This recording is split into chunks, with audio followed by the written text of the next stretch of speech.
All right, I have 4 questions, but I can work it down to 3. Get in the vortex, get in the vortex, get in the vortex. Yes, get in the vortex. Next. Perfect. All right, so here's my question. I wrote it down last night. For about a year, I was feeling really, really good. I felt like I was in the vortex, very energetic, very eager. I had that invincibility thing going on.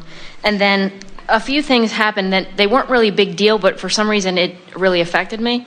And it shifted me in the opposite direction. And it felt like the things that I really felt appreciation for, I couldn't access that anymore. And it was almost like I was a completely different person. And I'm working my way back. I feel a lot better than I did. But it was thoughts that I... Let us ask you just a question as we get going here. Okay. Do you... So you were in the vortex pretty steadily. Yes. And then not. Now, as you make your way back in, do you think you're making your way back into the identical vortex that you were in that you left? It's different now. Because it's always evolving, isn't it? So can you feel how the more you spend time in alignment with who you are in the vortex, then the more uncomfortable it is when you deviate from that? It's like the resistance that I felt before was a lot mild now. Even a mild bit of resistance, I feel it much more intensely. But you see, that's because as you allowed yourself to get up to speed with who you are, from in the vortex, as you're launching more and more, becoming more and more and more, the energy is just moving faster and faster. And then when you step out, you feel it more. It's like, you may have heard us say, it's the best analogy we have, that a car that's going 100 miles an hour and hits a tree is a bigger problem than a car that's going 5 miles an hour and hits a tree.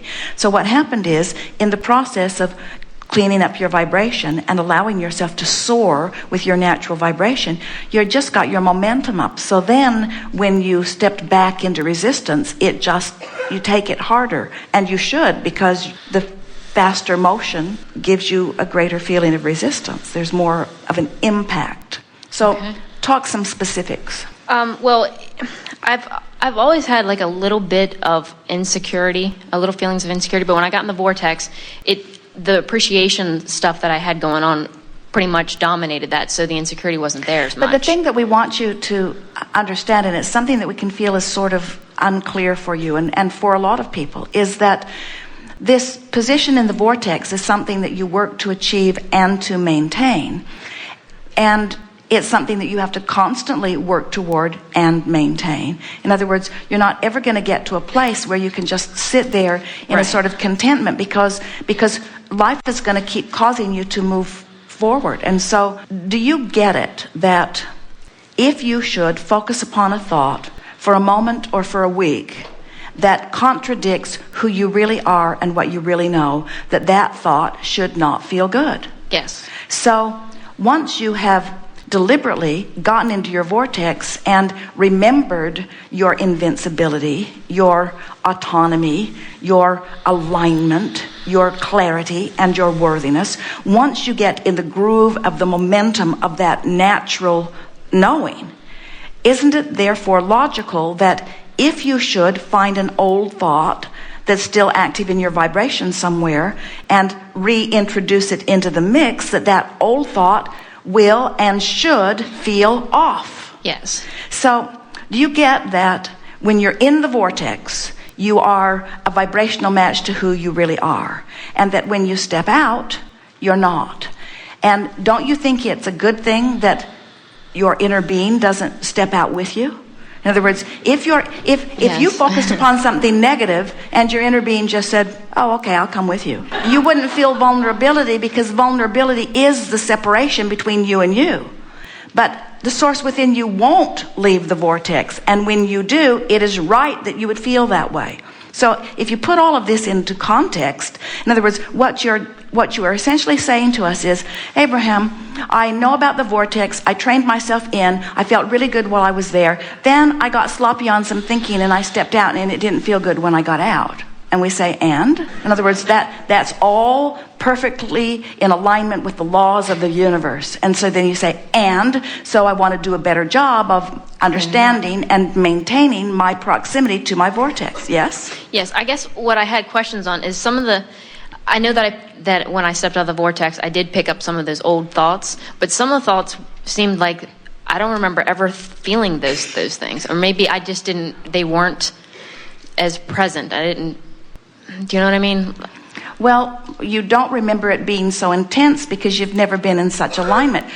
When you were first born into your physical body, those first times out of alignment felt pretty awful. But then most physical beings acclimate to the chronic out of the vortex feeling. But then when you train yourself back into the vortex, now in your alertness and in your adultness, in your expandedness, you just can't taste the sweetness of alignment and ever be able to stand not being in the vortex again. And some say, oh, I should have never come here, because now I know about the vortex, and now I know how to get in, and I'm sure there's going to be stuff that takes me out. And we say, yes, but you know how to get back in. Okay. It's all about focus, you see. Well, when I feel those feelings of insecurity, I mean, I do try to fork, because I'm very sensitive. I know when But you see, you have to stop right then and there. As we talk about it theoretically, unless you can pinpoint what you're thinking about when the feeling of insecurity comes, then we can't have a very meaningful conversation. Okay. But we can be 100% accurate when we say, in your moment of feeling insecure, you were thinking a bogus thought. And by bogus, we mean a thought that was so far from who you really are and what you know that thought took you out fast. Okay. So when those feelings come up, I need to identify whatever exactly it was that I was thinking, or not just the feeling place itself. Well, the first thing we would do is say, "Oh, I'm having an out of the vortex moment." Okay. Or, "Oh, I'm having a step one moment," which is fine. There's nothing wrong. There's nothing wrong with sifting through contrast and launching more rockets. It's just understanding it. You see, you never feel vulnerable again when you know that you are source energy, and you know that law of attraction is working on your vortex, and you know how to get in. Just because you're not in, you don't feel vulnerable. You feel maybe lazy, or Esther will say, "Well, that was dumb. That was dumb." She said to Jerry the other day while she was driving, she said, "Oh, I've just got the oddest feeling." And Jerry said, "Well, think about what we were just talking about." And as he brought back to, and she said, "Well, that was dumb." In other words, why would I harbor a thought or continue a conversation that is a surefire out of the vortex experience? And we say, well, chalk it off to a step one moment. In other words, you're getting more clarity. You're asking with more clearness. We don't ever want you to feel like you're just supposed to get in the vortex and stay there forevermore. The contrast keeps causing you to parlay your vortex into faster and faster and potentially more satisfying experiences. So vulnerability you could only feel vulnerable if you believed that there were outside forces that were malevolent, that could be making things happen in your experience. And you don't believe that. You could only feel vulnerable if you believed that something outside of your own thought process could negatively affect you. And it can't. Oh, you might feel vulnerable if you say, "I have no control of my own thought," but that's not true. You know you have control of your own thought. And while you're not as practiced as you will be, and you don't direct your thoughts as specifically in the vortex as you are coming to, you don't feel vulnerable about law of attraction, do you? Don't you trust it? Law of attraction should never make you feel vulnerable, because it never gets squirrely on you. It's not arbitrary in any way at all, you see.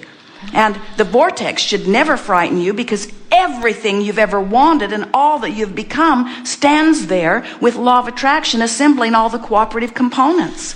So when you feel negative emotion, it only means one thing. You, in your human form, with the thought you're thinking right now, is not a cooperative component to who you really are. You're thinking a defiant thought. Totally off the wall, out of the vortex, bogus thought every time. And so as you catch yourself in that and just laugh about it, well, I got this habit of thought that makes no sense to me. And then just do a focus wheel. Esther moves through the day with a little notebook in her pocket, just waiting for the opportunity for tomorrow morning's focus wheels. Oh, good, something to clean up. Okay. All right. With that, well, you always say that you can hear the call of source, and I do believe that. And something that happened somewhere around the same time when I started to get out of the vortex. And like I said, I am closing that gap some. when but I you would... don't have to explain this to us. In other words, for the purpose of... we want to throw something back to you a little bit, and that is, we somehow have given you the impression that it's inappropriate for you to be other than in the vortex, and so you're doing way too much explaining about why you're where you are. And we know part of it's in an effort of understanding, but a lot of it's in an effort of not being misunderstood. And we want you to care a whole lot less what anybody else thinks about what you're doing. Okay. Because that's really at the heart of anybody's feeling of vulnerability. In other words, the people around you, they are squirrely. People around you, they're not consistent. Right. And one will want you to do that, and another won't want you to do it, and it's the same thing. And one will approve of something that you are doing, and another will disapprove. So if you're using something other than your own relationship with who you really are as your guidance or guiding light or feeling tone, then you'll be upside down and all around. And we can feel, as we are visiting with you, is that you want to make sure that we understand that mostly... I guess you guys would understand that. But we want you to not give a rip. Okay. That's what I would love. That's what I want. We know that. That's truly who you are. But when you step outside of that feeling, that's the feeling that's getting your goat.